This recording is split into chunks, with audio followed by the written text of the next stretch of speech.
يقدم لكم هذا البرنامج برعاية المؤسسة الوطنية للاتصال، النشر والإشعار أناب.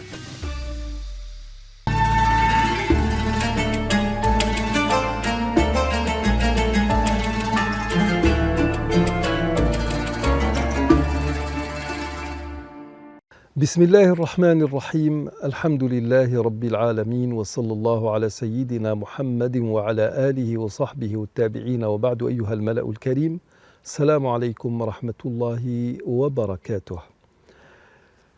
Nous arrivons à la fin de ce mois béni de Ramadan et nous avons expliqué de manière succincte en quoi consiste notre adhésion à l'islam en tant que projet de société. Nous avons démontré normalement tout au long de ce mois que ce Coran est porteur d'un certain nombre de concepts qui font la fierté de l'humanité d'aujourd'hui. Sauf que, est-ce que nous, musulmans, sommes à la hauteur de cet islam? Tout d'abord, pour revenir à ce faisceau spatio-temporel, la Vigerie Mohammed, la Vigerie Mohammadiya, quand la France était ici, à un moment donné, dans les années 30, les Français ont fabriqué des Algériens modèles.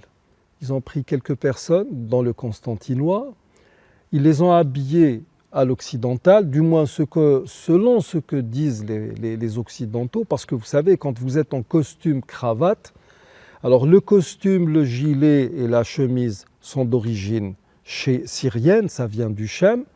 Et la veste que nous portons actuellement avec les costumes, anciennement, elle n'était portée qu'au Yémen. Elle était beaucoup plus longue. Ça faisait comme une sorte de manteau.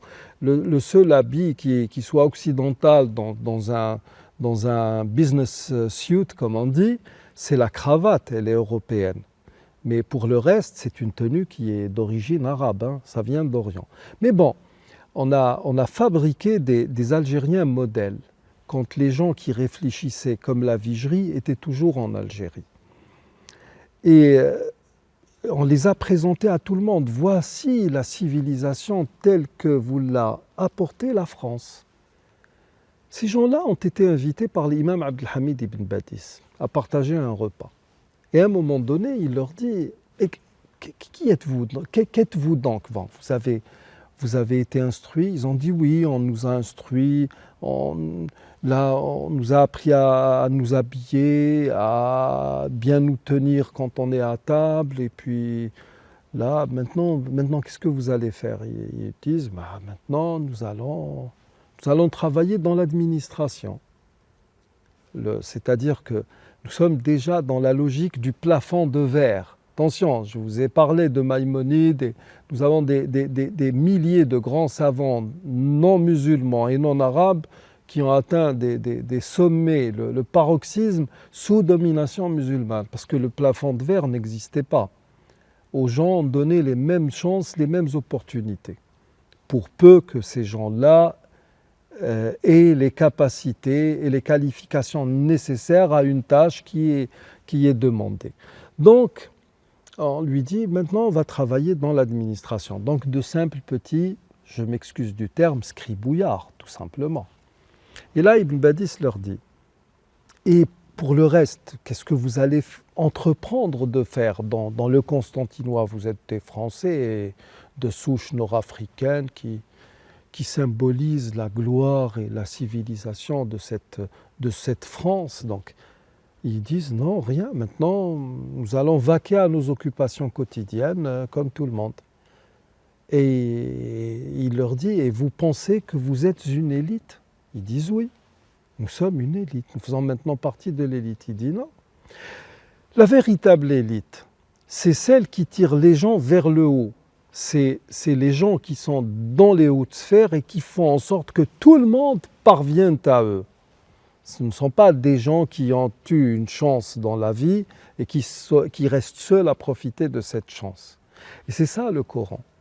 C'est appeler au sentier de Dieu, sans distinction aucune. Si quelqu'un ne veut pas écouter la parole de Dieu, notre rôle consiste à prendre garde de notre foi, à préserver notre foi et à ne voir que notre foi. Nous n'avons pas le droit d'être juges sur celle des autres. Nous nous occupons de notre foi, pas de celle des gens. C'est ça l'islam. Contrairement à l'esprit de la vigerie, qui était là en tant que représentant de Dieu et qui pouvait décréter carrément, n'eût été le laïcisme.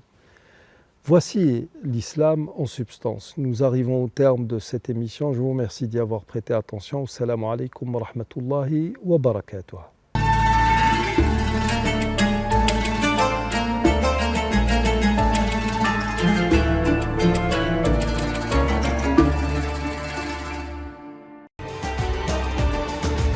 قدم لكم هذا البرنامج برعاية المؤسسة الوطنية للاتصال، النشر والإشعار، أناب.